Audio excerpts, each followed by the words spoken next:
لە مەکتەبی سیاسی یەکێتی نیشتیمانی کوردستان لە سلێمانی مەلابەختیار لێپرساوی دەستەی کارگێڕی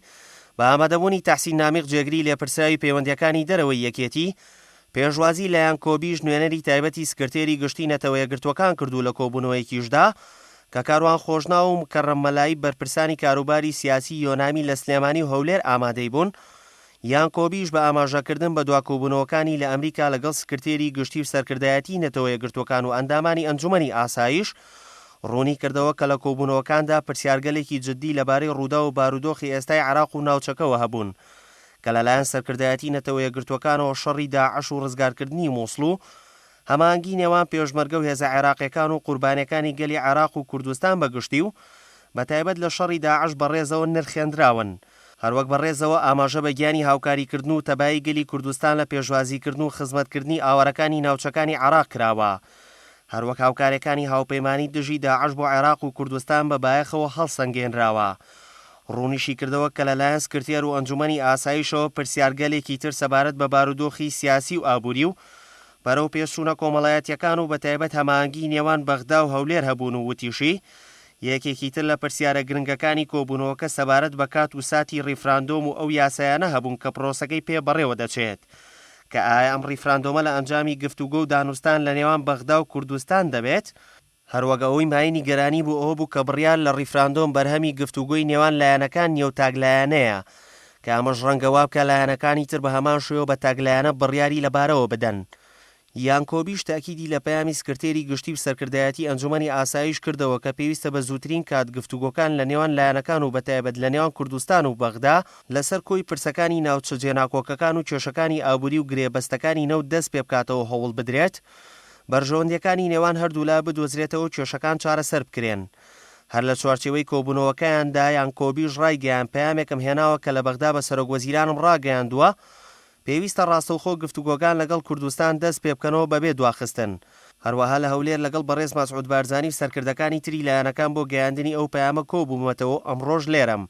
بۆ ئەوەی هەمان پەیام بە یەکێتی و لایەنەکانی تر ڕابگەیەن و هەروەها ڕایگەیاندووە ئێمە چاوەڕێی کۆبوونەوەکان بە زووترین کات دەکەین کە دەست پێ بکەنەوە و باڵانسێک لە نێوان بەرژەوەندی لایەنەکاندا بدۆزرێتەوە نوێنەری سکرتێری گشتی نەتەوە یەکگرتوەکان ئاماژەی بۆ ئەوەش کرد کە لە ئەمریکا لەگەڵ لێپرساوانی باڵا کۆبێتەوە ئەوانی شتێبینی خۆیان لەسەر کاتی ئەنجامدان و یاسا و ڕێساکانی بەردەست بۆ بەڕێوەچوونی پرۆسەی ڕیفراندۆم هەبووە وتیشی دڵنیام ئەوانیش بە هەمان شێوەهانی گفتوگۆکان دەدەن لە نێوان لایەنە عێراقیەکان و بەغدا و کوردستاندا تاکیدیشی کردەوە هاوکات چەندین پرسیاری تری هەبوو لەبارەی کاراکردنەوەی پارلەمان و ئاساییکردنەوەی بارودۆخی کوردستان و وتیشی ڕەنگە ئێستا زیاتر لە ڕابردوو کاتەکە بۆ کاراکردنەوەی پەرلەمان و ئاساییکردنەوەی دۆخەکە لەبارتر بێت و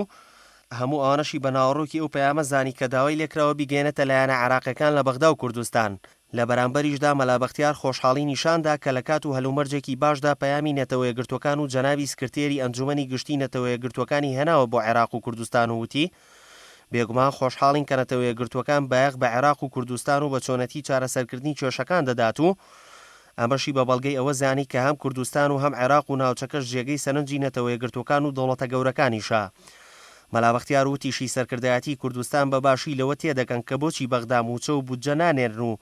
چه ئامانجێکیان لەوەدا هەیە لە کاتێکدا کورد هاوکار بوو کە ئەوان بێنە سەر حکم و ئاماژەی بۆ ئەوش کرد بە ڕاشکاوی ڕای دەگەیەنین کاتێک هیچ بڕوایەک بۆ چارەسەرکردنی کێشەکان و بۆ جێبەجێکردنی دەستور نەمێنێت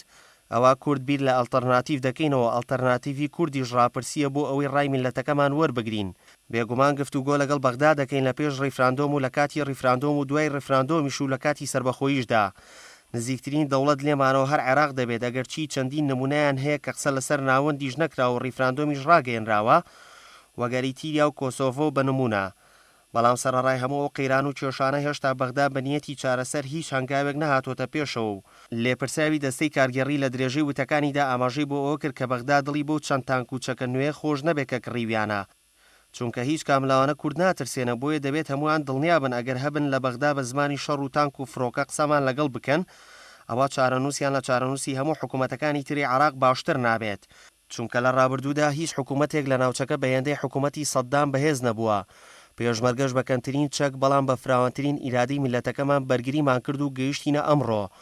هیچ نەتەوەیەک لە ڕۆژهەڵاتی ناوەڕاست بەقەدەر کورد ئەزموونی بەرگری و خۆڕاگری نییە لە کاتێکدا کورد نایەوێت بەو زمانە بە زمانی شەڕ قسەیان لەگەڵدا بکەین چونکە ئەگەر بە زمانی شەڕ و دەبابە قسەمان بکردە ئەوە ئەو کاتە سوپای عراق لە بەردەم داعش هەرەسی هێنا دەمانتوانی ڕاستەوخۆ لە حەمرینەوە دەوڵەتی سەربەخۆی کوردستان ڕابگەێنین لە کاتێکدا چاوەڕێمان دەکرد پاش هەماهەنگیکردن لەگەڵ بەغدا بۆ تێکشکانی داعش گفتوگۆکان دەست پێ بکەن و وتیشی ئەگەر بەغدا نیەتی گفتوگویەکی جددی و چارەسەری کێشەکانی هەیە فەرموو با حەشدی شعبی لە سنووری کوردستان دوور بخەنەوە چونکە جارێکی تر کورد ناچێتەوە بەردەمی ئەو کونەی کە چەند جارێک لێوەی مارانگەز بووین یا با قەرزەکانی کوردستانمان بە قەرز بداتەوە یا با دەستور بەڕاستی جێبەجێ بکات بۆیە بە هیچ گوتارێک باوەڕ ناکەین تەنها بە هەنگاوی کردەی و چارەسەری کێشەکان باوەڕ دەکەین چونکە هەمیشە باوەڕهێنان بە بەڵێنەکانیان بوونەتە مای کارەسات بەسەرمانەوە